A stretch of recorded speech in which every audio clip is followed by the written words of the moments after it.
Welcome to Keep Our NHS Public's first of many online training sessions. I'm just going to hang on for a little longer and allow a few more people to come in.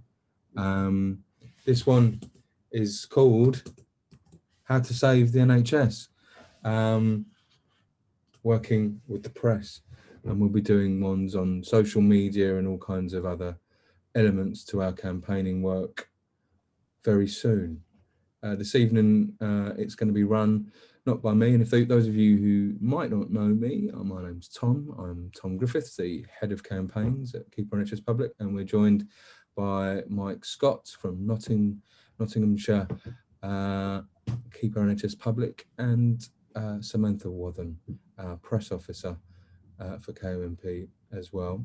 And they're going to do 3 sections, which I'll get Samantha to introduce to you all.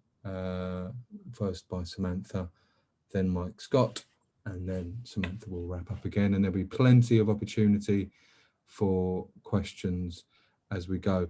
So please note that there is a chat function. It might be a good place to say hello to each other and ask other questions. If you want to ask a question to the panel at the moment's indicated, there's also the Q&A function, and they're both right at the very bottom of your screen. And if you want to write a question for the panelists in the Q&A function, please do, and I'll read that out at the appropriate moment. You should also be able to put up your blue hand as well, and that's in a slightly different place. If you go down the bottom and click on participants, you will see on your right the opportunity to raise your blue hand. And again, we'll be able to, Steve's just practicing his. I've just seen that flash up. And I will take questions to the panel when they say they're ready for them. Fantastic. Hi, Sally. Great.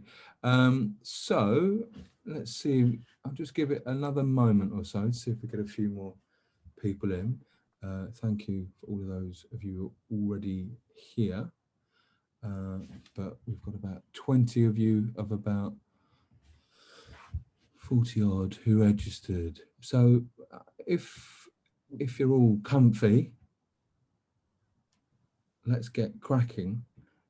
So I'm going to fade away into the background, and I shall be helping with the techie stuff. So please do feel free to message me via the chat function as well, all of you, panelists and attendees alike.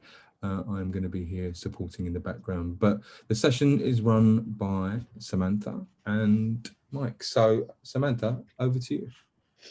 Hi, thanks, Tom. Thanks everybody for coming.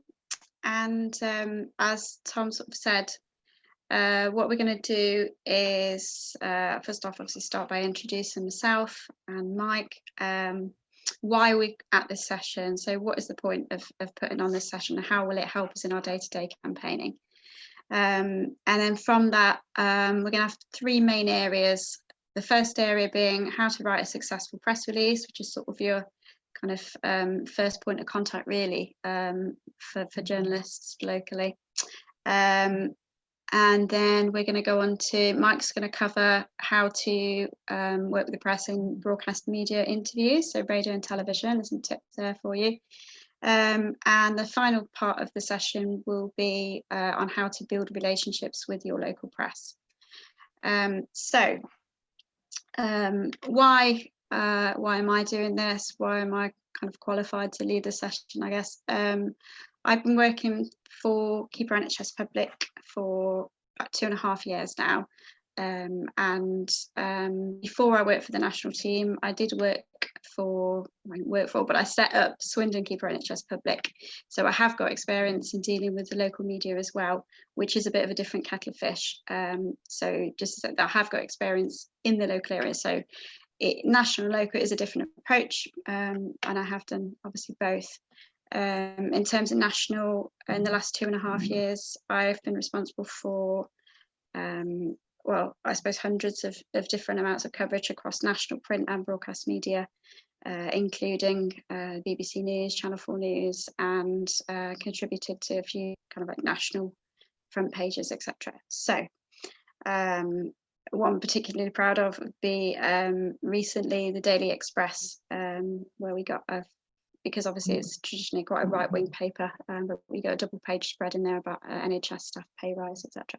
So that's just a little tiny bit about me. I didn't just whittle on about myself, but as to why I'm leading this, I guess, and hopefully why what I've got relevance. How will this session help me? Well, obviously it's great to have that press presence. Some of you guys out there are already kind of doing really well in this area, and maybe have come just to freshen up. Other people have done little bits, and they're just a bit tentative. And then there's other people who, different groups, may not, for whatever reason, have done much at all press-wise. So there's going to be a range of people out there, and hopefully this will appeal in different ways to everybody. And obviously it's always great to get our name out there. The more people that we can bring in to our organisation, the better. The more strength the organisation has, the more our message can get out there. It's not only just that. One of the real ways that it's quite beneficial to have the ear of the press is that CCGs and health boards and everything that a lot of you are going to be regularly at do take a lot more notice of you if they know that they've got the ear of the press and that they will print things that you put in there. So they want to please you more, they want to speak to you more, they won't disregard you. Because basically they're a bit scared of you. So that works out quite well. So you've got more public influence is basically what I'm saying. So I think that, that's broadly why it's a good idea that, there is obviously more reasons, but that's broadly why it's a good idea to be well connected with your local press. So without further ado, I'll move on to how to write a successful press release. So Tom, please, if we could share the press release that I sent on the screen.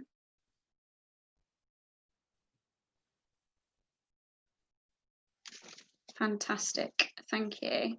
So this was a recent press release that I sent on behalf of National. And this one, like I say, is the one that successfully obtained, I think it was about 18 to 20 examples of I think it was exclusively, no, print and broadcast media this did, including the double page spread at the Daily Express, and indeed a big front page photograph of one of our nurses asking for a pay rise on the front page as well. So that was quite good. So I've included it because it did well, and it's fairly recent, I guess. So it's just an example of how you can construct a press release. So just to sort of go through, some of these points may seem obvious, but they're definitely worth mentioning. So important to obviously have in bold at the top who is distributing the release. So the name of your organisation, press release on behalf of whoever it is, obviously, and highlight that.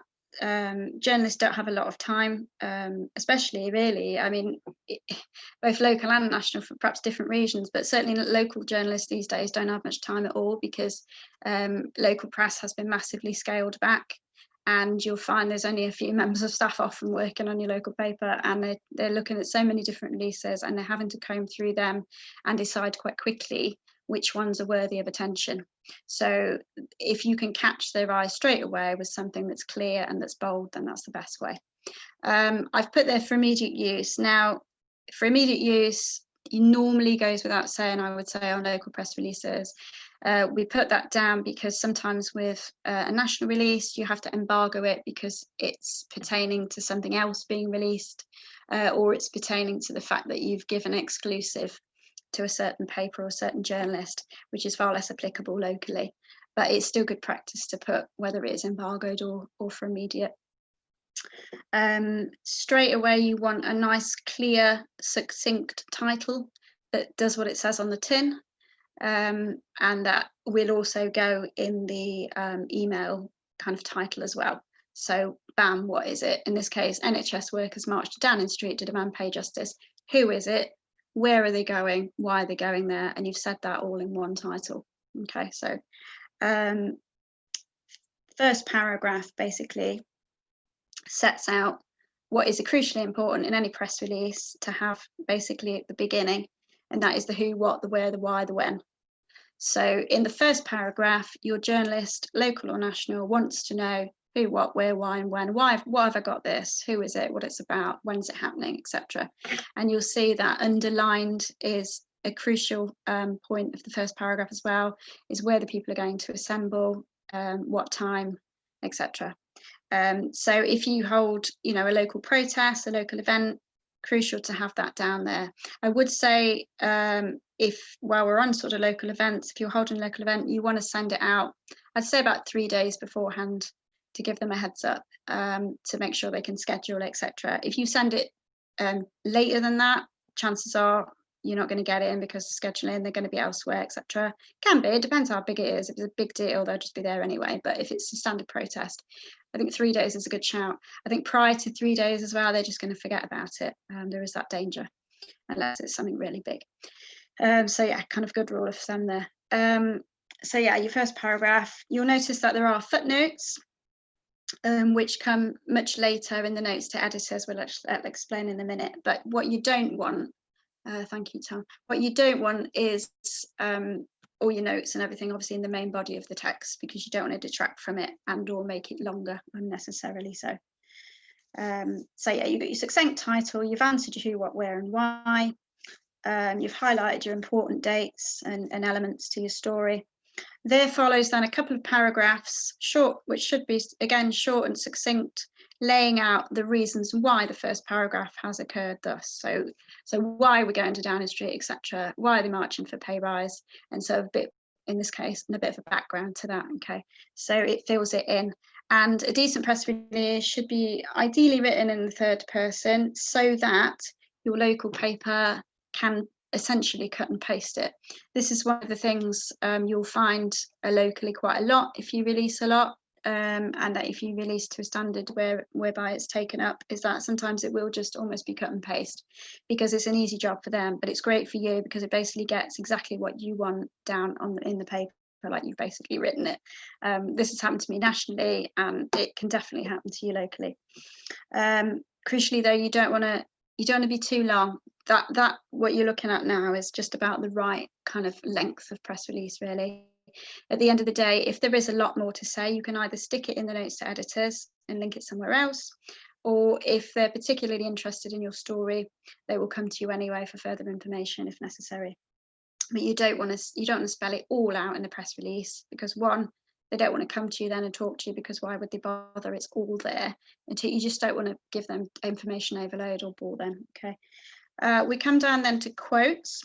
So you want, I'd say no more than two, but one or two quotes in your press release, and from people in the know. So somebody that's campaigning on your particular thing, that's sort of leading your campaign because they've got authority to speak on the subject, and or if applicable, a member of NHS staff.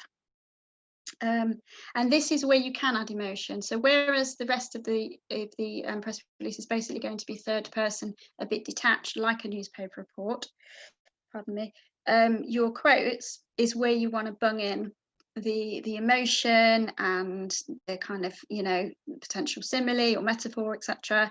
In fact, things like that are very good to use in moderation, because they're catchy, they're memorable. And the more emotive a quote is, and the more it sort of says about your story in a kind of emotive way, the more likely often it is to be used. Don't make them too long. So that's roughly really the length you want them. If you want to put just one quote in from one person, then obviously you can make it a bit longer. And if you make it a bit longer, they can pick out what they want to use. They may only pick out like 2 lines of it.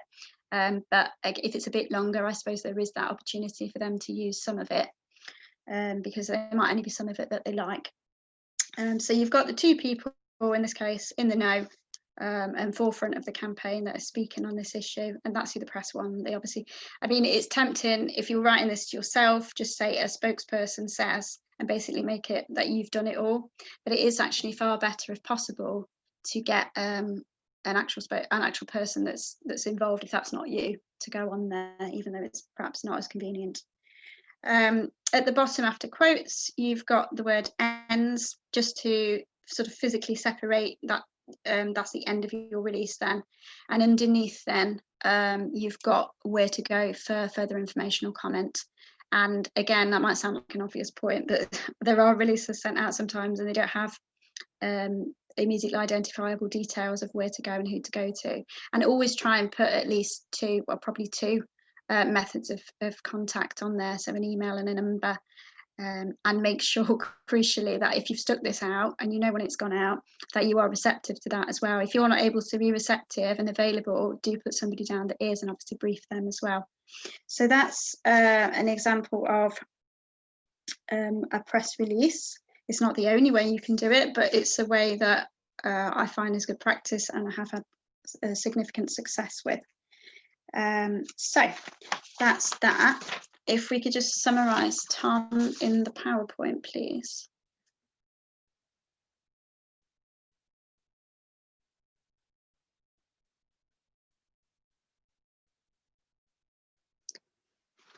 So in the PowerPoint that's going to come up, I've just sort of summarised some of the key points. This information will be available after the session, so don't worry too much about scrambling around notes. I probably should have said this before. This will go out to people, and it's worth noting that I'm always around if people want to drop me a line or give us a call. Indeed, on anything, I'm quite very happy to help if I can. This is just how like I say, there are other ways to do it, but this is what I've found works quite well. I would say, and I know a lot of local groups do this, I'm not necessarily criticising, but I think it's best practice to perhaps not have logos or pictures in your release. Pictures possibly, maybe on a separate attachment. If say you've done a demo or something that's visually interesting, then definitely do include a picture. But I would perhaps attach your picture separately and refer to it rather than have it on the main body. There's different reasons for that. One of them is a quality reason, in the fact that your picture may not look as good, but a lot of it is, if you've got a picture sort of attached to the main body, it is often flagged as spam and it isn't even seen. So you'll be, creating these beautiful artworks and it'll be seen anyway. I also don't think logos really add anything. I don't really see the point in including it. I just think it's busy and it detracts. So even if it isn't flagged as spam, I don't really see the point of it personally, and I certainly never bother doing that. Always blind copy your press. Again, it might seem like an obvious point, and apologies if I'm teaching anyone here how to suck eggs, but it is a bit of a rookie mistake. It is a mistake people make when they're starting off, and some people, if they've never done this before, why would you know it? Just make sure that you're sending it basically to yourself, and that you're putting all your journalist contacts in a blind copy for confidentiality and data protection reasons, and also because it feels probably more special to the individual. They don't know that like 25 other people have got it or whatever. I would always say fairly strongly myself, don't send your press release as an attachment. One, what's the point? And two, if there's something else to have to open, it's just another barrier between you and a very busy member of the press. Don't send too often. So it may be, you think that there's a story coming out, or that, there's something you want to comment on. There's no point bombarding journalists who are already very busy with content all the time. And you won't be thanked for it basically, and it'll just get annoying. So you only send when there's a real need to send. If you've got an FOI that's interesting, or you're doing a demo or anything like that, then obviously do not hesitate. It's an excellent idea to send a press release, but don't kind of think, oh, I'm press officer or whatever for my organisation, I should be sending every day. No, you don't need to. There's no point. Stop and think, I guess. Is it news? Is it worth sending? And if the answer is oh, no, not really, then why are you bothering? It's just a waste of your time as well. And I would say don't lead in as well. So similar to don't send as an attachment, don't lead in. If you know, and what I mean by that is don't go, dear John Smith, please find my press release below, blah, blah, blah. I don't think there's much point. If you have a relationship with an individual, then by all means, if you've got the time and the capacity, then you could lead in for that individual and you could say like something pertaining to how are you, I hope last weekend was nice or whatever. But generally there's no point in doing that, and it's just a waste of everybody's time again. There's far more success had, and I've had local success with this as well. This works the same, national or local. Just send it, just literally do your press release and send it as is, as we've just discussed. Okay, next slide please. Thank you. So writing your release, think about it, just to reiterate really, thinking about your subject line, what is going to stand out from the crowd or stand out in their inbox and get it opened. So try and be succinct and interesting with that. Who, what, where, when and why, as we've discussed, don't forget that. Third person approach, and yeah, apart from in your quotes where go for it, don't get emotional in the main body of the release.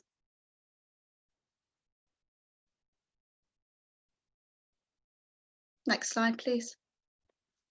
And finishing touches, so yeah, be succinct as possible, include your powerful emotive quotes by people in the know, read and read again, so make sure you've double checked your facts and everything that you've said is correct, to the very best of your knowledge at the time you're sending. And yeah, I mean, it should go without saying, I suppose, but if you ever send a journalist something that you've claimed and it isn't factually correct, or, and I'm not saying anybody here would do that, but you know, I expect to never work with the local press again, because if they actually, you can imagine, can't you, if they actually followed through on something that you'd assured them was the truth and it wasn't, it's going to look very bad for them. So it's just a case of making sure that you are extremely sure with anything that you've asserted and you can back it up somehow. And yeah, obviously don't forget your contact details at the back, as I've mentioned, at the bottom, sorry, as I've mentioned. And crucially, if you're going to stick them down, make sure you are available, so have your phone on you or whatever all the time, because basically time is money in the press, so you need to respond as quickly as possible. So that's a bit of a whiz through. Apologies if it was a bit fast, but I think we've, oh, so yes, the optional homework. Obviously you don't need to do this, but I thought if you wanted to flex your press officer muscle afterwards, and you wanted to give it a go, then I'm very happy to have a look at people's kind of mock releases afterwards, just to see how we've done. And I certainly won't be telling anybody off, but you know, just to give ideas about it. So if you wanted to, and again, this will be sent out afterwards, Queen's A&E in Sunnytown is closing overnight from next month, and a last-minute decision. There's been poor communication from local trust boards. This will mean that nearby hospitals will pick up the slack. So how would you present this? What title would you give it? What evidence would you include in support of it? Who would you try and include as a comment, and what perspective could they give? So it's just playing with it really, is that, I guess, and obviously I know some of you here will have done stuff, obviously, but some people won't. And it's just having a go with it really before you do have anything big that you do really have to release on. It's just giving it a go and practicing, I guess. So that's all from me in this section, but very happy to take questions on that particular section. Thanks.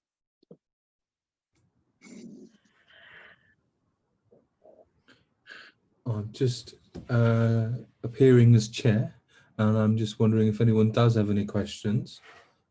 We can take them now. I'm just looking in the Q&A. I've got two here. I've got one from Nigel, and he says, "What's best or best person way to hang on? What's best to contact? Evening all. What's the best person or way to contact with regard to our next day of action trade bill and NHS aimed at local MPs?" I don't know if I've read that right, Nigel. You can pop me a message. I'll read the next one. And somebody else was just asking if it's going to be recorded. The answer to that is yes. Any thoughts on trade deals, Samantha? Sorry, was that in reference to press releases? Sorry, or it might not be relevant at this moment, so why don't we, I'm just reading what I've got right here. Yeah, it's probably not on press releases, so maybe we'll take it later, Samantha. Okay. Yeah. All right. Well, look, we're doing well so far. Shall we bring in? I've got somebody from Paul. Somebody in the chat. That's where I've missed that. So Paul Day asks, who do you recommend we send press releases to? Good, simple question. So I was going to come on, Paul, to discuss building relationships with your local media, in which case I'll probably answer that then. But it'll be, if you've got a local paper, it's just trying to get familiar, I guess, with, it's normally the same couple of people that write, say, like NHS news stories, and it's just keeping a record of who these people are, basically, and that's who you want to target. If you don't have specific journalists in mind, and you don't know them, then the second best way is just to take it to the news desk at your local paper, and that should be the email for that should be quite easy to find. Mike could probably help with this as well, because they do a lot, don't you, in Nottingham, Mike? Yeah, thanks. Yeah, I'll answer the question. I'll introduce myself when I start saying my bit. So I'm just Mike for the moment. Yeah, I think it's important not to just send press releases to the press. They also need to go to broadcast media as well. And by the broadcast media, I mean local BBC radio, local BBC television, your regional television channel, and that's both BBC and ITV. There will also be, I mean, you may also have as we have in Nottingham, a local TV station which is called Notts TV, who are sometimes inclined to cover things that other people don't. The other thing is that there will also be local radio stations as well, commercial radio stations, and they are often very keen on getting anything local in, because they usually get their news from a national organisation, and so there isn't very much local stuff there, and so they're often quite keen to include anything that's local too. So it's worth making up a list, wherever you are, of all of the local papers that cover the whole of the area that you cover, and also looking at, as I said, the broadcast media as well, because it's all useful, and anyone who picks it up is going to be a benefit to you.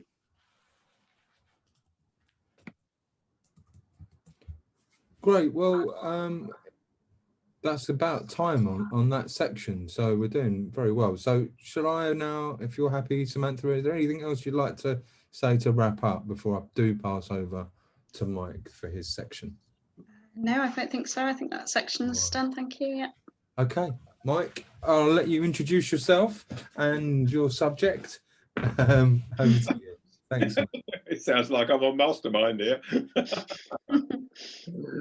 Right, okay, hello folks. I'm Mike Scott, and I am the press officer and spokesperson for Nottingham and Notts KONP, and also for various other organisations in the area as well. Once you get known as somebody who can do press releases, then everybody wants you to do one for them. Yeah, I'm going to talk about the relationship, I suppose, between yourselves and the local media. I mean, first of all, I think for people who haven't been involved in being a press officer before, it can seem quite daunting, and sometimes you'll hear stories about, people were asking me really difficult questions, and you need to be careful what you say, and so on and so on. But I think the first point to make is that journalists generally are not your friend and they're not your enemy. And actually, in many cases, as Samantha said, particularly with the local media, there are very, very few of them, and they have to cover everything. So normally, locally, you will not be dealing with a health specialist or even anybody who knows really anything about health. And so what they are interested in is not you or your story. They're interested in filling a space. They're either interested in filling a space in the paper or filling a space on online. Well, yes, it does include online, but spilling his face as part of a program on radio or TV. And what they want is a good story with capital letters. And essentially, they're not really very bothered what sort of story it is, as long as it's a good story. And just because you think it's important, and indeed it is important, that doesn't necessarily mean to say that they will. And so you do need to bear that in mind. So some general points, first of all.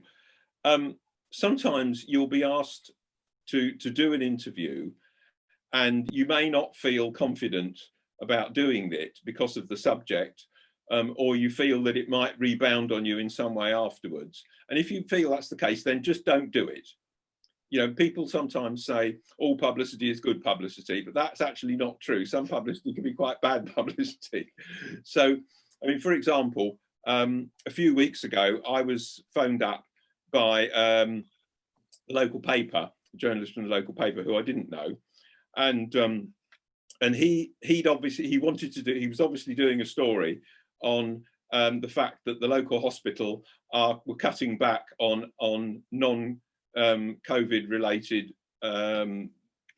medical issues, and he wanted a quote from me. And obviously, what he wanted me to say was that this was absolutely dreadful and they shouldn't be doing it, which clearly I wasn't going to say. And so in that sort of situation, either you need to be saying, right, actually, no, this is, you know, I don't agree with that. That isn't the line that KONP takes. Or sometimes you may just feel, no, you don't want to say anything at all, in which case you just say, sorry, you know, we don't really want to make a comment about that, and just leave it. In terms of what you do when you're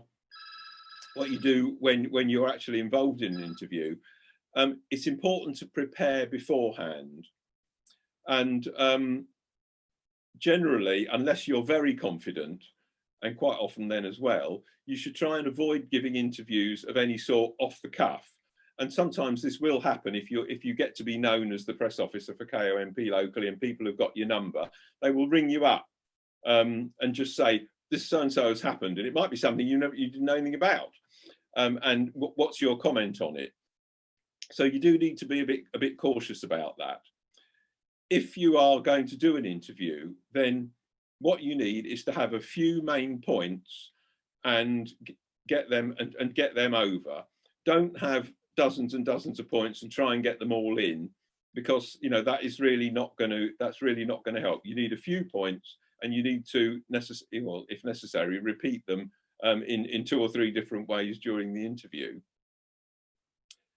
I said a minute ago that sometimes people will ring up and they've already decided how they're going to cover a story. And one of the things you need to be careful about is getting sucked into other people's agenda, because that people will try and ask you questions in such a way that you answer in a particular way. And you do need to be careful about that. What you need to do is to make sure that what you say is what you want, not necessarily what they want you to say. So that is an important point, because that is something that will happen to you. If you're asked questions where you feel that the issues that are being raised are either wrong or irrelevant to the issue, then you just need to say so rather than keep going. You need just to say that and then go on and make your own points. Okay, now let's look at the 3 different sorts of media that you're likely to deal with. The first one, obviously, is the press, and Samantha's already mentioned something about that, so I won't say too much about that. But your local paper is certainly a very good place to get publicity, either in the paper or on their website. And so they are certainly one of the most important places to go with a press release. One thing I can't emphasize too strongly is always remember, when you're talking to a journalist, whether it's local paper, radio or television, that everything you say is on the record, unless you have clearly stated before you started speaking that something was off the record. Now, the important point there is that once you've said something, you can't withdraw it afterwards. So you need to be really quite cautious about what you say, and remember that anything you say is quite likely to be being recorded, particularly if it's on radio, if it's for radio or TV, and that once you've said it, it might well end up being broadcast, even if you think afterwards, oh, actually, I didn't put that very well, or I shouldn't actually have said that. So do be a bit cautious about that.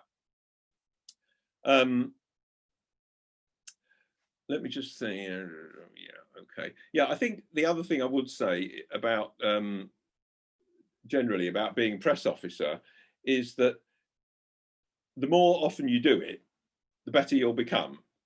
Sometimes to begin with, it can be quite an intimidating process, and obviously everyone will be quite nervous. But the more often you do it, the better it will be. And if you can build up a relationship with local journalists, then that can only do you and KONP good, because what it means is that sometimes when you haven't even put out a press release, somebody will ring you up and say, so and so's happened, or we've heard this. Can you comment on it? And it may be something that that is really important.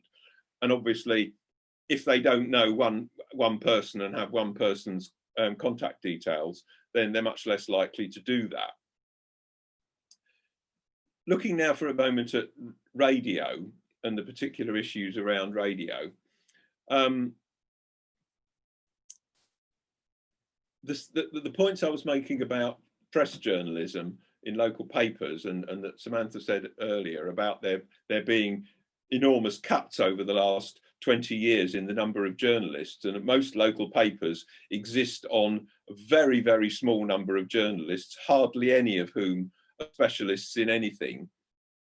And so you have to assume, if you're going to be interviewed, that whether it's by a press journalist or a broadcast journalist, it's wise to assume that the person interviewing you doesn't really know anything much about the issue that they're asking you about.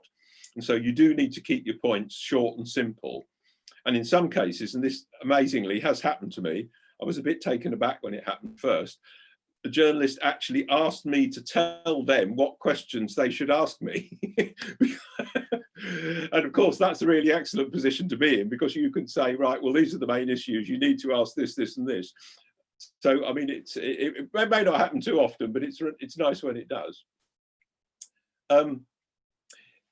If you're doing a recorded interview, which is the most common sort on the radio, remember that however long the interview is, it's going to be chopped right down, and it's quite common to do an interview for about 10 minutes, and only about 30 seconds makes it onto the air. And because of that, you need to be careful that you don't sort of ramble and bring in too many points. As I said, you need a small number of points that you repeat in different ways throughout the interview, so that those are the points that they're actually focusing on. And it's more likely that in the 30 seconds you do get, that the main points that you wanted to make are actually there.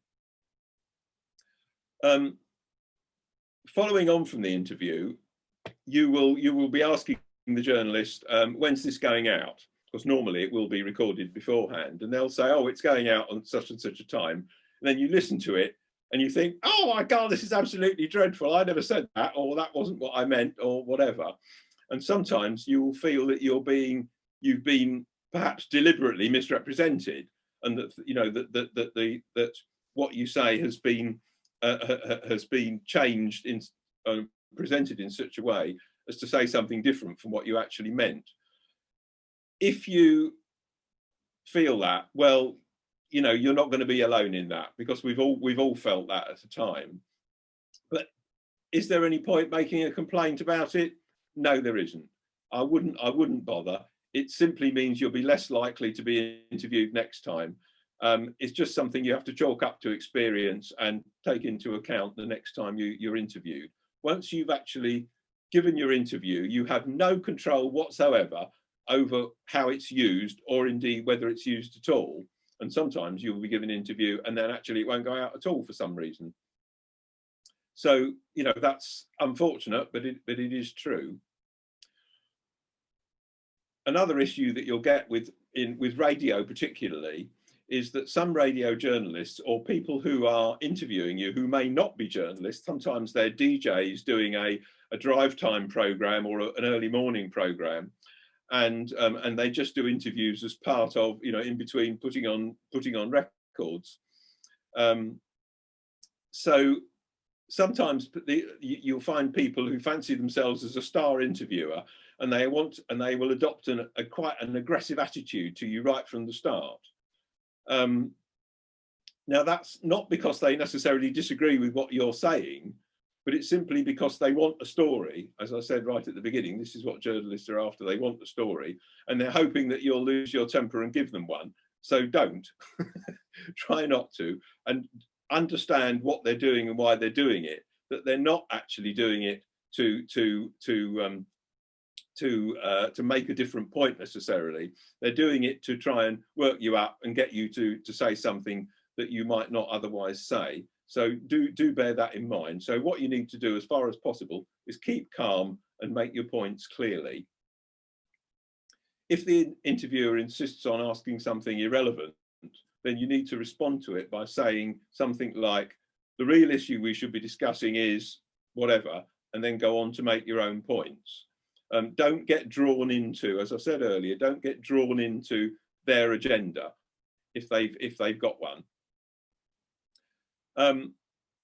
Sometimes you'll be covering quite a large area from wherever wherever you are, and it may be that the studio is some considerable distance away.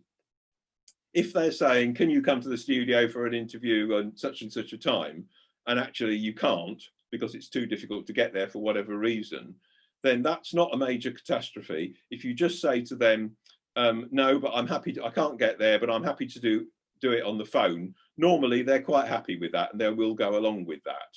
And what they'll do is they'll arrange an appointment with you when they'll phone up and say, right, you know, we're going to ring you at such and such a time, you be ready, and then we'll interview you, and you'll go on a couple of minutes after we've rung you. And the only other thing I'll say quickly about that is, normally when they do that, they prefer you to be using either a landline or an iPhone, because for some reason they seem to give better reception. I don't know why that's the case, but it's so many people have said that to me that you know, it's clearly true. Occasionally you will be asked to do a live interview. This is faintly alarming, because you know that what you say is going straight out and it's not going to be recorded, and so you need to be extra careful with live interviews to keep calm and take things slowly. And even if you're being provoked, don't go over the top. It's difficult sometimes because some people can be quite provocative deliberately, as I said earlier, but you need to be particularly careful with live interviews, because whatever you say is going to be what KONP thinks. You need to bear in mind that you are not going on as you're going on as KONP. Finally, I want to talk a bit about television. This is the least common type of interview, particularly stressful. If as I said, I think it's a good idea to put your press releases out to the local newsroom, and local BBC regional televisions actually often do have a health specialist, so you might actually get somebody who's got some idea what you're talking about, which is always good. You'll be contacted, and they will tell you where and when the interview will take place. Now, sometimes it will be in the studio, but quite often with television, they'll want to do an interview outside. And that may be because of the light, because there's a lack of space in the studio or where you're based, or more often because the producer wants a particular backdrop. If they're talking about a campaign relating to a particular hospital, they will want you to be standing in front of the sign saying with the hospital's name on it. Why they can't do that in the studio, I really don't know. I would have thought the technology was there, but no, you have to turn up in the cold and do that. And that is a big problem, because once you're doing an interview outside, that brings in all sorts of issues like traffic noise, like the wind, like the rain, and that obviously puts you at a bit of a disadvantage before you start, because you've got to concentrate on all of these things and through it all say what you want to say. With television, you do have a particular problem that you don't have with anything else, and that is that television, to state the obvious, is about vision. And so it's important to ensure that the viewers aren't distracted by your hair sticking up or whatever it is, because if they're concentrating on your appearance, they won't be listening to what you're saying.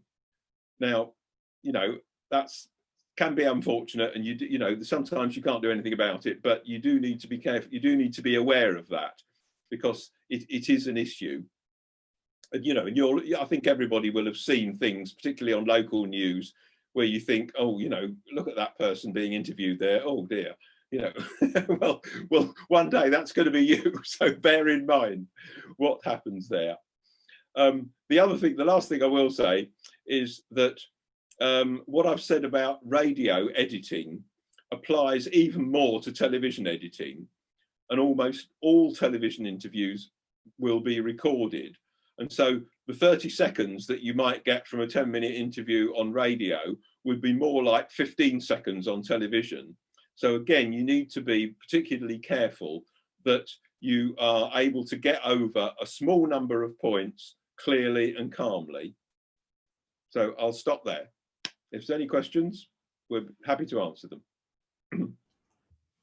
Brilliant, thanks, Mike. Excellent. Really enjoyed that. Any questions, colleagues? There don't have to be any. Can I just make a couple of supplementary remarks to Mike's excellent presentation? Yeah, that would be great. While we're waiting. Getting some nice comments in there, very helpful from Sally. Really good. Yes, please, Samantha. While there's no other questions, that'd be great. Yeah, I mean, I thought it was an excellent review, Mike, of the two main areas, definitely. And I wouldn't disagree with anything, obviously. I just wanted to add one other thing, I guess, is that like how Mike touched on in terms of having your main points that you want to put across, but just very directly related to that, and apologies, Mike, if I missed you saying this, because you may have done, I always kind of try and go by the answer the question you want, question you have been asked thing that we all know. So if you're asked something awkward that you can't or don't want to answer, just answer it with something else that you do want to answer. And it's just a case of being a bit crafty and sort of bending the question, such as politics. You would have seen politicians do this all the time, I'm sure, and there's no reason why you can't do it yourself to get over your point. Basically, it's easier, you can practice it, but it's a skill you can quite quickly kind of fine tune, really. And the only other thing I'd say is that it isn't always convenient to appear on radio or television, but particularly with radio, where you are given potentially an option to go on the phone, if at all possible, if you can attend in person, do so, because the quality of the recording and the interview is better in the studio, which should go without saying, I suppose. You get the kind of to experience the studio atmosphere. It becomes less daunting the more you do, and you know, you get a chance to actually for them to put a face to a name, and to network with your local press, which is usually beneficial. Yeah, and I'll just chip in. You know, this is not my part of my role, but you know, if we've had incredible reach on social media and so on, with clips of people giving interviews live, you know, and they are quite scary. But you know, I've often been at events and grabbed a poor NHS nurse or KONP activist by the scruff of the neck and dragged them in front of a Sky News team, for example. You know, and little clips like that can absolutely explode. I mean, we had one of our people, Alia Butt, who is the chair of our new group, NHS Staff Voices. She gave a really, really short, you know, as Mike's been saying, very, very, very, very short attention span in the media these days, and it was a very short, fairly good interview on Sky. Sky tweeted it on their own account, and it got 150,000 views within 24 hours. I mean, so do keep an eye on these kind of media outlets, social media pages as well, and if you do get something there, that can sometimes get more views than it might do elsewhere. So that's just another thought. Are there any other questions? I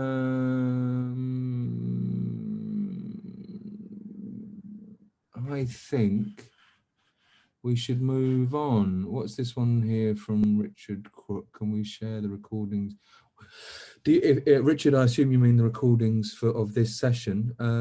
Yes, of course. We will make it available on our website. If not, I can see that Tom Francis Simmons has asked a question. Oh, look. I'm in London. Lips Cross Action Campaign. Hello, Francis.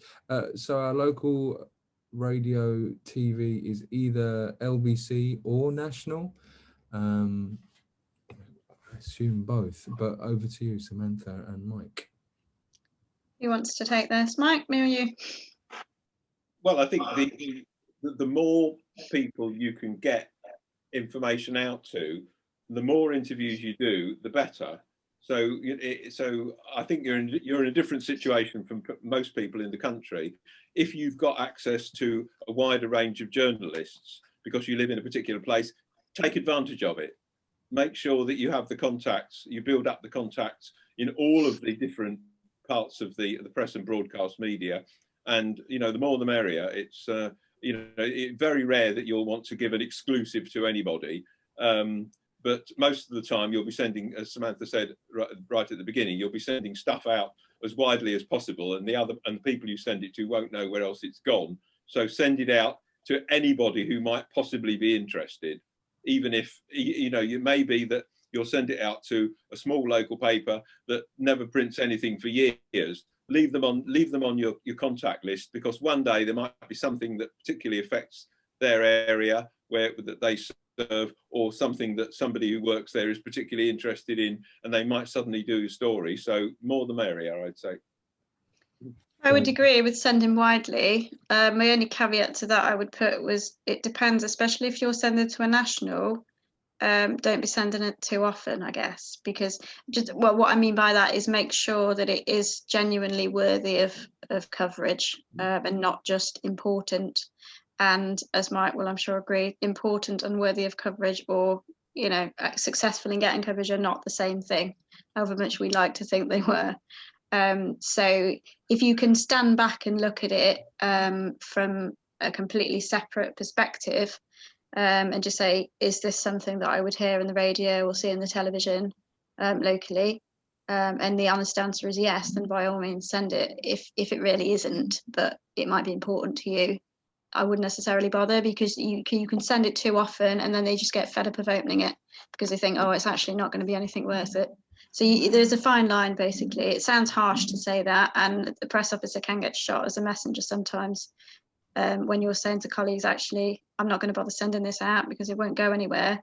It's quite easy to almost say, oh, don't you think it's important then? I mean, I'm not saying that's happened to me, because it genuinely hasn't, but you can understand colleagues saying to you, well, why don't you want to send it out? But it's a case of the person in your organisation has been chosen to do that role, or to take that role on, because they have a feel of what's going to work and what's important. And if it's not, it's just not worth sending. It's a waste of your time. It's a waste of their time.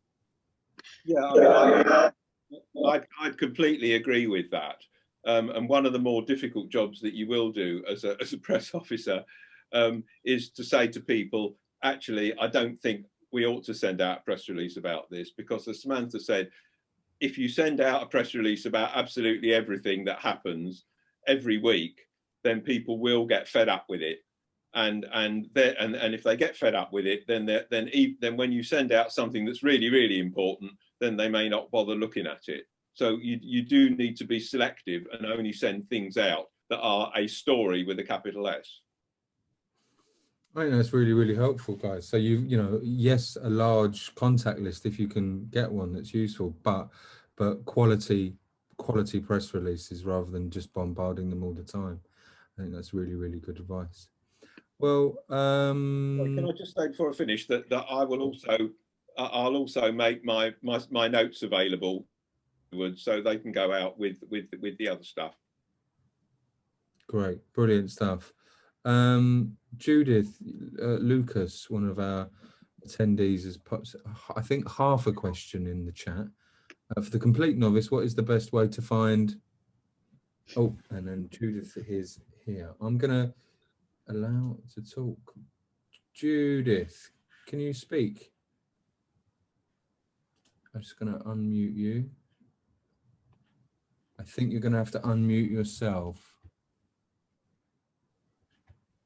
Yep, is that? Can you hear?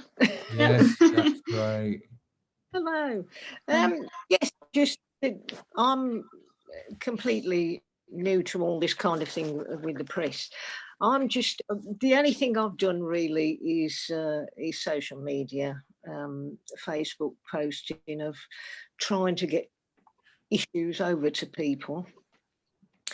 But what I was just wondering is when you're talking about press releases and involving people who are directly involved, like NHS staff, if you don't know any NHS staff, what's the best way of finding them?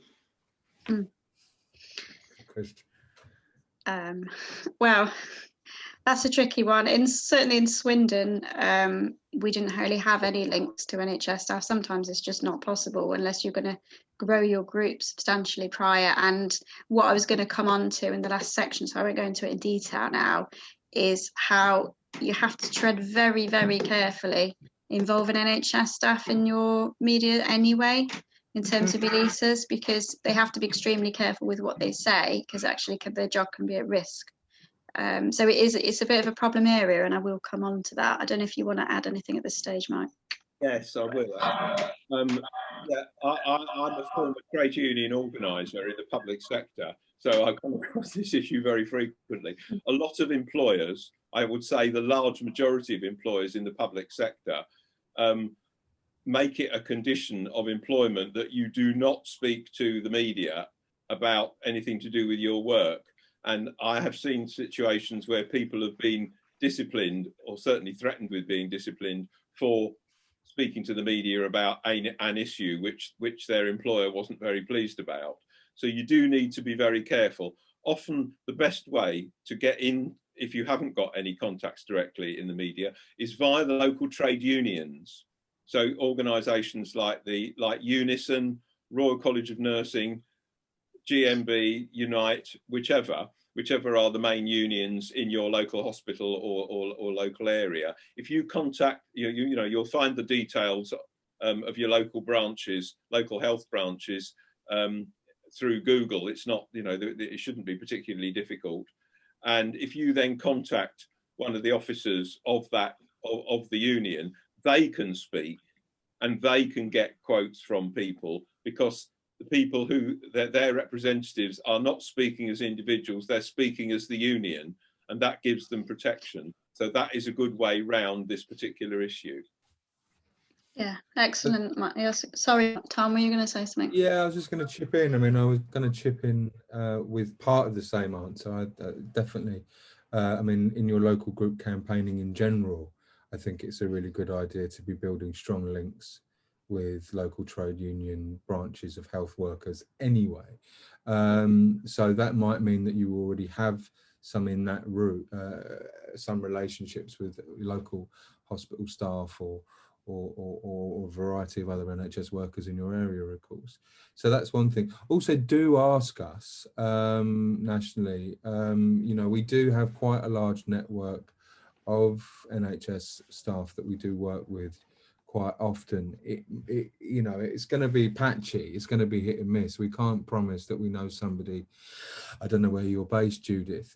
I can't promise that we do know somebody in your area, or in say, for example, I don't know what your particular campaign is about, but if it's on a particular hospital in your area, I can't guarantee we know somebody who works in that hospital. But we might be able to find you someone close, or at least who might be able to give you a relevant quote Birmingham.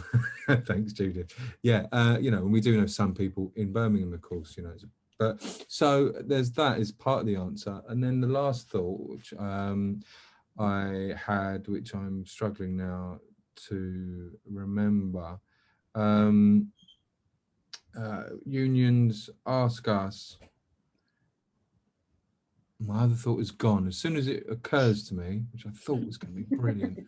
It's your age, you know, it's your age. Yeah, it's my great age. It's also my third Zoom call of the day, so I think I'm having Zoom brain. I will pop that answer in. Oh yes, I've remembered. I think just on the I think Mike makes some really important points about, you know, protecting the NHS staff that you do talk to. I mean, that's such an important point, because of course, you know, like with all of these relationships we're building, we want to have good and positive relationships with people. You don't want to ask somebody you barely know to give you a quote that lands them in hot water, as Mike was talking about, and that's the end of that relationship. So do be mindful of that. But my understanding of it is that NHS staff can speak generally about the NHS. The thing that really they can't do, and it is contractual, written in their contracts, it is talk about stuff that relates directly to their own trust. So that's also, you know, so again, it might just be a case of getting them to word it in a very particular way. Certainly staff are going to be in bother if they're saying, in my own A&E ward on the 4th floor, the manager X is, you know, a terrible bully, and so on and so forth, you know, this kind of thing. But if they're talking about broader issues, they're generally fine. But yes, I agree with all the other points. Sorry, that took me so long. Samantha. Yeah, no, it's a good point. I think though it is harder for you guys locally in that respect, because say you're in Birmingham, there can't be that many, forgive my ignorance, but there can't be that many hospitals in Birmingham. Therefore, it's pretty obvious where that person's going to work. Whereas for me, I could just say so and so is a nurse said so and so, and I don't have to even go there. But yeah, that is something you've got to be very careful of. Sally has asked in the chat, can you give anonymous quotes? And the press don't like anonymous quotes. Basically, is a short answer, and it's probably not the one you want, because from their perspective, you could have just made that up yourself. So the only way that a quote can be anonymized is if you trust the member of press, or more to the point, the staff member trusts that member of press enough to speak to them individually, like one-to-one, which unless you know the person very well and you definitely trust them, which is quite rare, especially locally when there's such a turnover, I wouldn't advise. So sadly, not really on the anonymous thing. It's something I can do sometimes at national, because I know a journalist well enough that I trust him or her to speak to the person direct, obviously with their permission. But locally, it's not really a goer so much. So yeah, it is a tricky one. Yeah. But that was, it kind of leads in. I don't know if there's any more questions, Tom, but it sort of leads in to the relationships. I was just going to say, if Mike had any thoughts on that last point, because it is such an important question, isn't it, about anonymity? No, I entirely agree with what Samantha said. I think that is right, that journalists will be very dubious about putting in anonymous quotes. So I think you can usually, if it's a good story, you can put it in such a way that it will be interesting anyway. Obviously, a quote makes it better, but nonetheless, you know, you should be able to put out a good press release without necessarily having an individual quote. Apart from obviously, if you're quoting yourself, then that's fine. You can say what you like as yourself.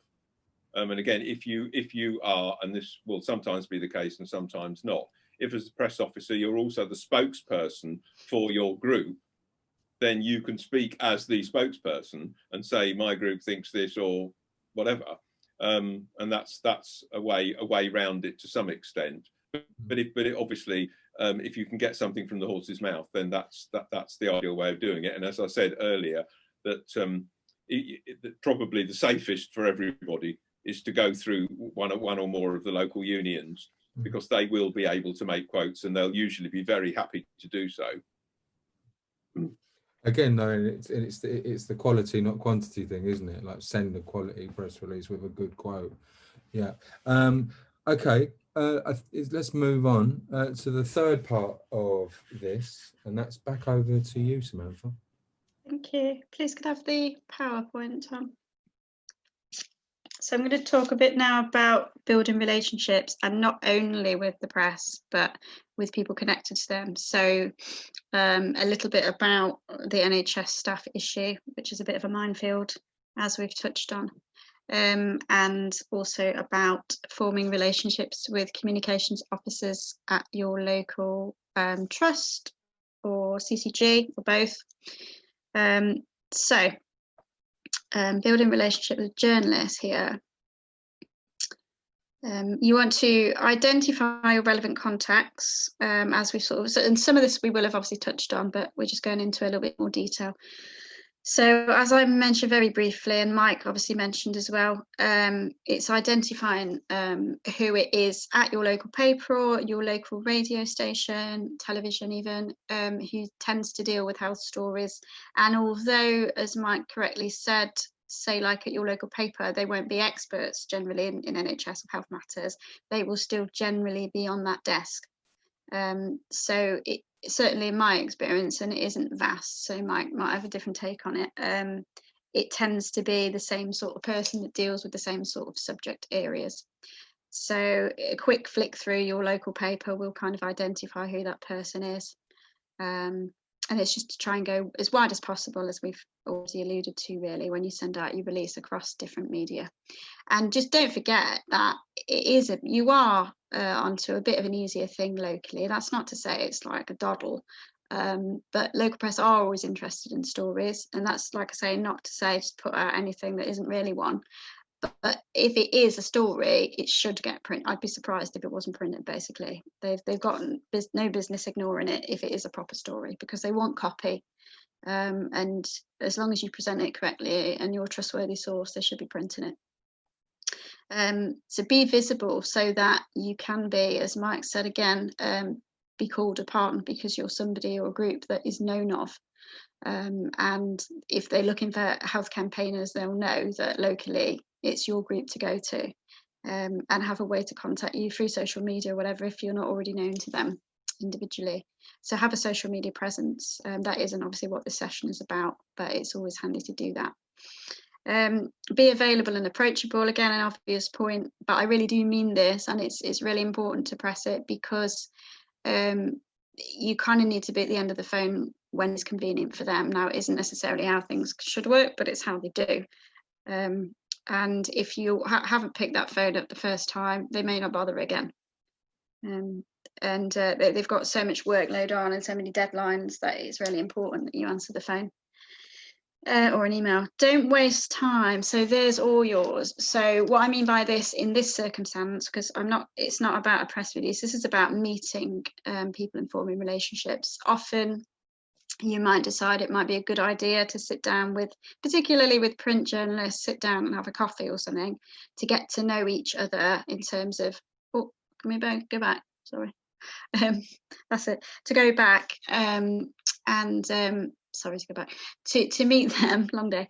And I'd say it's only worth meeting them if you've got something to give them.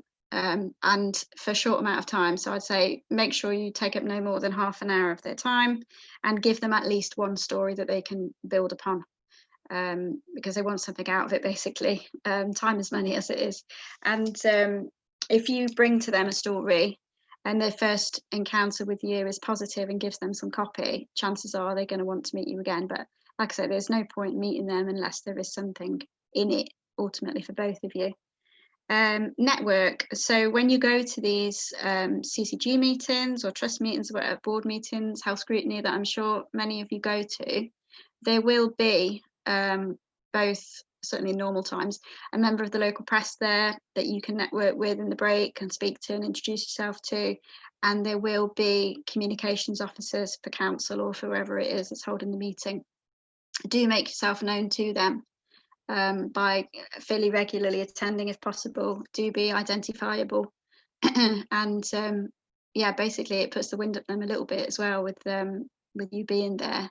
if you've got the ear of the press. And sometimes, certainly my own experience, if you've got a reasonable relationship with the communications officer, say at CCG or something, they will kind of, sort of sometimes feed you a bit of stuff off the record, because sometimes they want things to get out there and they know that you can do that. So sort of try and be their friend. And by that, I mean, kind of genuinely have that relationship, have a decent relationship where you don't kind of, blab things, but you are on hand to receive discrete information, let's say. And that can actually work wonders to your campaigning. Equally, if they say, oh, we'd rather that wasn't, talked about, and that's fine. Don't go to the press with it, but it's something that you can use in your campaigning. Next slide, please. Thank you. Spokespeople, it keeps flashing. Spokespeople, we've sort of touched on briefly, haven't we? And not all groups are going to be able to do this, because I think it demands a reasonable sized group as well. And I mean, certainly in Swindon, there's about 3 of us. So this isn't a luxury I've necessarily had myself, but I know some of you guys have got much more bigger and successful groups. So this isn't an ideal world. You want a spokesperson with lived experience and knowledge of whatever issue it is. That doesn't mean that they've got to be old and wise and have been going to CCG meetings for the past 10 years. It just means it's got to be somebody that's in it, that, has a vested interest and knowledge in whatever it is that's happening. And they're the best person to quote. Like Mike says, otherwise, you can do it yourself as long as you can write decent copy. But in an ideal world, you want someone who, the press will want somebody who's kind of at the forefront of whatever it is. That person needs to be quick. Whoever it is that's quoting needs to be both quick thinking and articulate.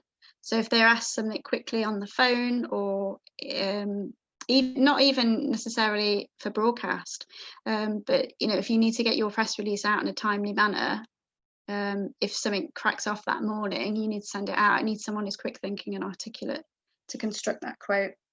And easier, in one respect, it is easier in a smaller organisation to identify a few key people, 2 or 3 at the most, that fulfil different briefs that could be called upon to quote. And those people have got capacity and availability, all to the better.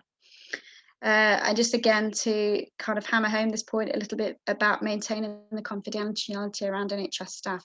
So as Tom said, people are allowed to comment generally, but they must not mention their trust. They must not mention exactly where it is they work. They must not refer to anything that is confidential or not public knowledge within their trust in any circumstances.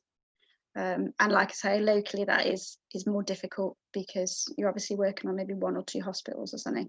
Maybe GP practices, it's a bit easier because you're going to have more of them, but you just have to tread extremely carefully, and it has to be with the full consent and knowledge of the member of staff, obviously. Next slide, please.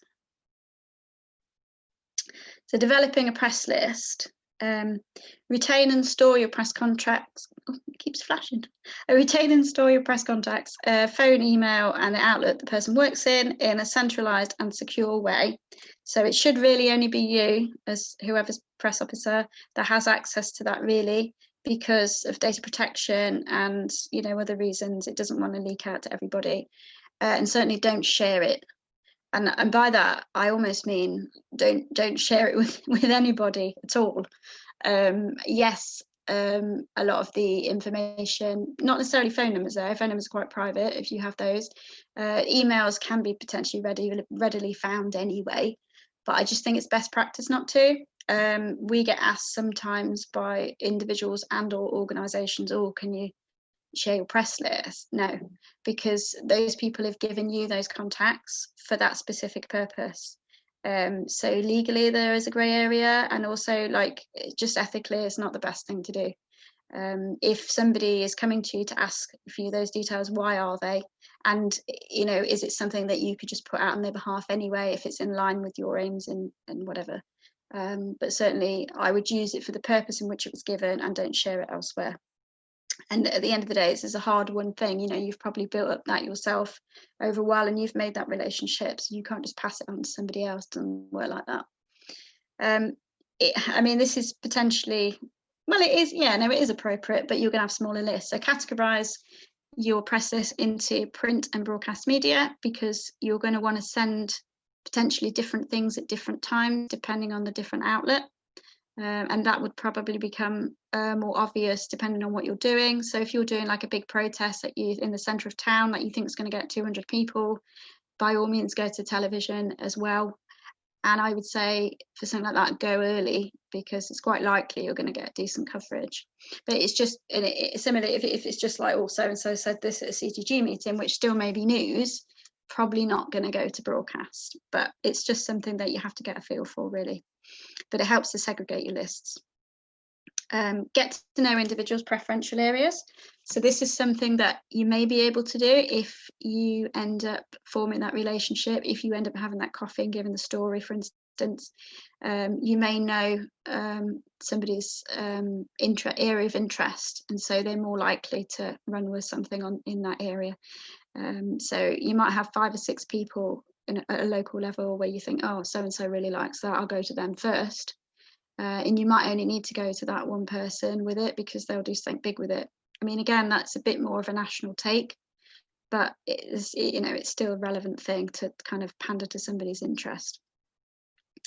Be trustworthy and discreet with the journalists. Now, we've already mentioned that about staff, obviously, but equally with journalists in a different sort of way, obviously.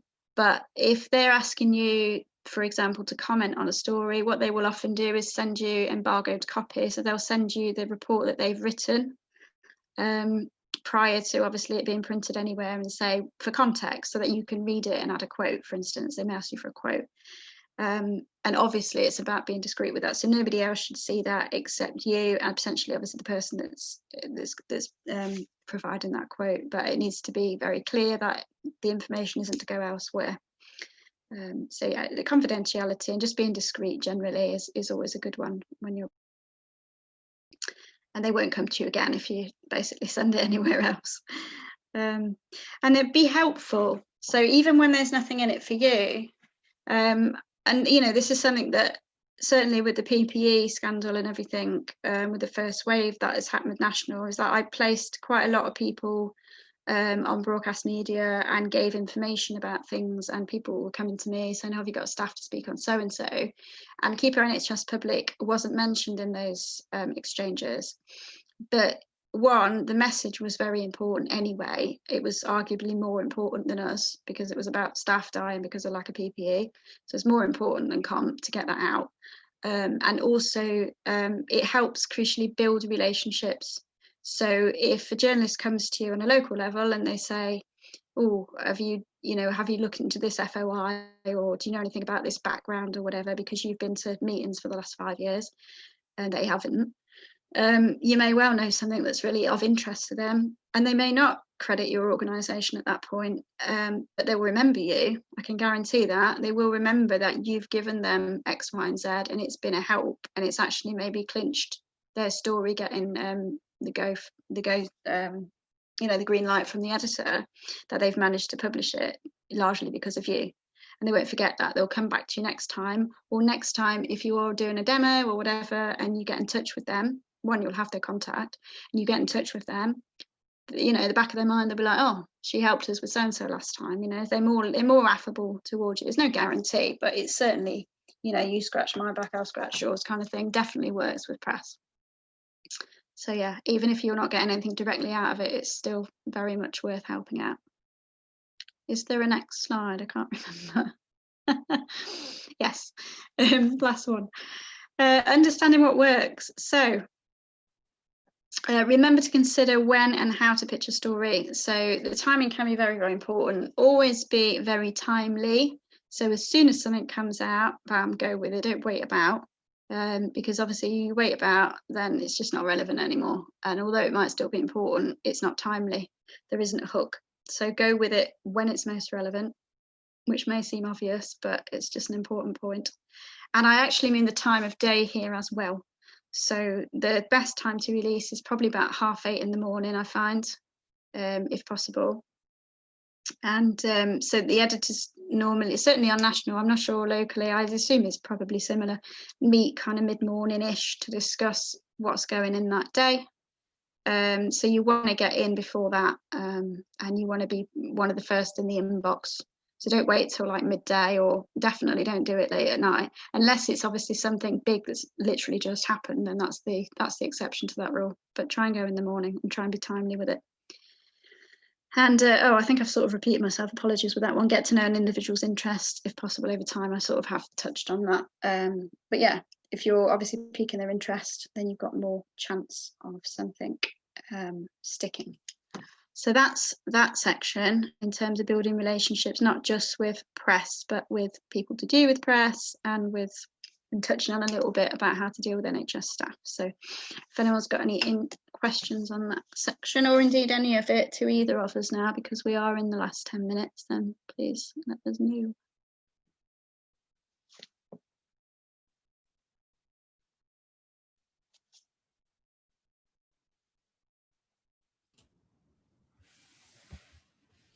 Fantastic stuff, really helpful, and great that we're going to be able to watch this stuff again, I think, as well. Have you any concluding thoughts, Mike, while people might be gathering together a question in them? Yeah, just a couple of points I think are worth making, that sort of don't fit conveniently in any pigeonhole.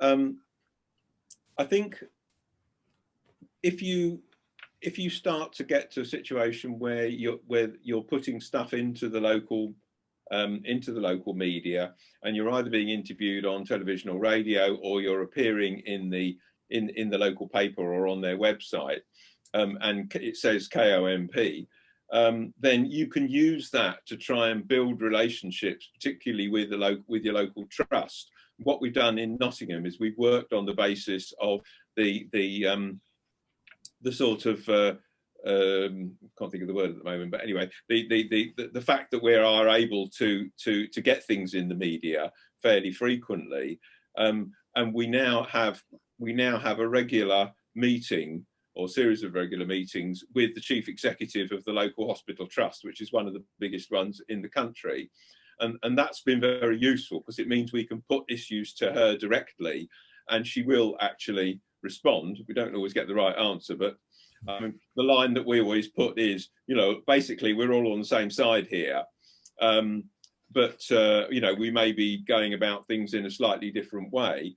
And certainly with the last but one communications officer for the trust, she certainly operated in the way that Samantha mentioned earlier, where because I had quite a good relationship with her, she would feed things to me and say, look, we can't say this, but you can. And that was really useful for us, and also really useful for them. Unfortunately, she's gone now, and her successor isn't quite so keen on doing things like that. I think she thinks I'm a bit unreliable. Might not say the right thing. So it is useful to do that. And of course, it's sort of the things feed into each other, because you can get information from those meetings that you can then do a press release about subsequently, depending on exactly what it is. The other thing I wanted to say is that we've talked all the way through really about journalists wanting a story. They want something that looks good, and I would certainly say, if you're putting out a press release about something that's happened, if you've got a relevant photo, do attach it to that, because often I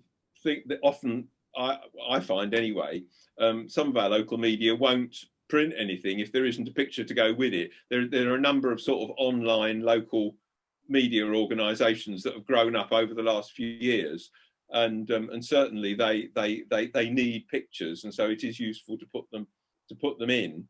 And I think and I must mention, I can't stop without mentioning our most famous campaign in Nottingham, which was against the infamous Carillion, and we ran a sort of 2-year campaign to try and get them booted out of the local trust, because they were so awful to work with. I mean, everybody hated them. The people who worked with them worked for them hated them. The people who didn't, who worked alongside them, hated them. The management hated them. Everybody hated them. And at one point, there was a story about some rats that had been seen in a kitchen in one of the wards in the hospital, and Carillion were responsible for cleaning, but of course they didn't have enough staff and they had massive turnover. And so we did a demonstration outside the hospital, and we managed to borrow a giant inflatable rat, which we blew up outside on the pavement. And the media absolutely loved it. They were, you know, they couldn't get enough of it. We had radio, we had television, we had the local press, and they used the same pictures over and over again. And of course, we also, for those of you old enough to remember UB40, got a rat in the kitchen, what am I going to do? We had that playing on a tape as well. So that even made it better. But but the media, particularly television and to some extent radio as well, they like stunts. If you can do something that's visual, even the radio will be more interested in something that's visual, which seems a bit counterintuitive, but they will. Certainly television, if it looks like it's gonna come across well in a little part of the local news, then they will be more likely to cover. So do think about putting in photos along with your press releases if they're relevant, obviously. And also when you're looking at activities, if you're doing anything that is going to look good visually, put a press release out beforehand to the local media and get them along as well. Fantastic thoughts there. Yes, the media love a large anthropomorphic animal. Even the Mirror will sometimes even send its own. I was at something outside Tory Party HQ once, and they sent their own giant fox. So yes, clearly rats and foxes. I think it was about to be hunted by some Tories, I think was the idea. But yeah. So really, yeah, that's a really great thought. I love the rat. That's brilliant, Mike. Okay, guys. Well, I don't see any more questions, but I am seeing some really nice comments and feedback in the chat, and that's great. And we're about to wrap up now, anyway. So. Samantha, any closing comments before we wrap up? And before I do that, as I say, we will send round the example press releases. Mike's provided one for us as well from Nottingham, and we've got some notes from the session as well. And of course, we'll send the link round to this video. So that will be coming to you, and please do share that with your local groups. So that's great. Dominic Cummings was Daily, there's a chicken. There we go. So there's definitely a theme there. Thanks, Paul. Okay, Samantha, any closing comments before we wrap up?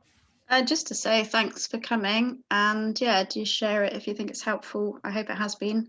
And genuinely, I'm very happy to, you know, if you email me or even phone me, the information's on the website. I'm at press@KONP.com.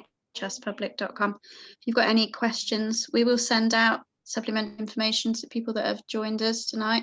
And if anybody has a burning desire to have a go at the homework, let me know. And I'm quite happy to critique that if it helps. And then if I do, it sounds funny, but if I do that, then for people that haven't perhaps done this before, then they have some sort of template to go at when something actually happens. So that was the idea. Great. I'm just going to, Samantha, while I'm saying goodbye, can you pop your email just one more time into the chat for those? Yeah, of course. So yeah, thanks so much for attending, everybody. Samantha is on press@keeponhspublic.com. There it is. So do give her an email to discuss any of this stuff. Okay. Good night all. Thanks for coming so much, and thanks so much, Samantha and Mike, for deciding to do this, and it's given us at the National Office a bit of a kick up the bum. We'll be doing lots more things like it, so thanks so much to you two. It's been brilliant. All right, good night. Enjoy the rest of your evening.